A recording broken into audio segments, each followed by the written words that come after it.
Well, let's talk to our correspondent, Seema Gupta now. Seema, just give us your reaction to that news coming out of Rome this hour. Well, it was a statement that the Prime Minister's office released not too long ago, saying this evening Prime Minister Mario Draghi is going to be handing in his resignation to the president.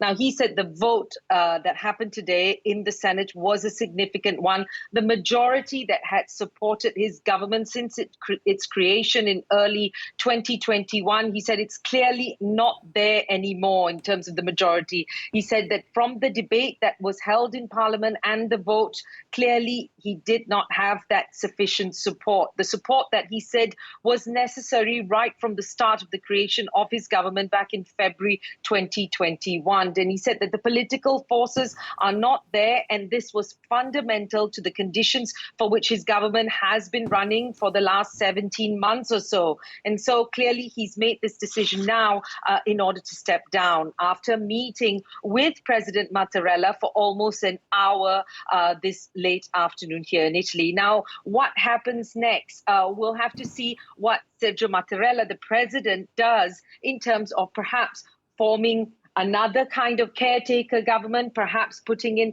another figure in charge. There's been talk about Giuliano Amato, a former prime minister, perhaps taking that role. Or perhaps he will come to the conclusion that there's no solution and then dissolving parliament and calling for those early elections in autumn. Now, if that were to happen, there are some problems associated with that. Italy almost never has elections in those months because it's important for the government in order to approve the budget for the following year. And that usually happens in the autumn months. So we'll have to see exactly how the president is going to take this resignation and moving forward for the country. Of course, very significant, these moves.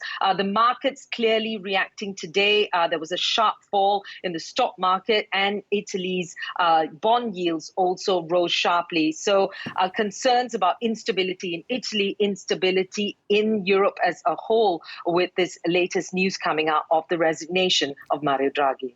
And Seema, a certain irony here, this is something I was talking about with our business editor earlier, that Draghi was appointed because he was seen as a figure of stability, somebody who could help shepherd Italy through crises just like this one. Exactly. I mean, he was brought in to deal with when the country was struggling, obviously, with the pandemic and vaccinations.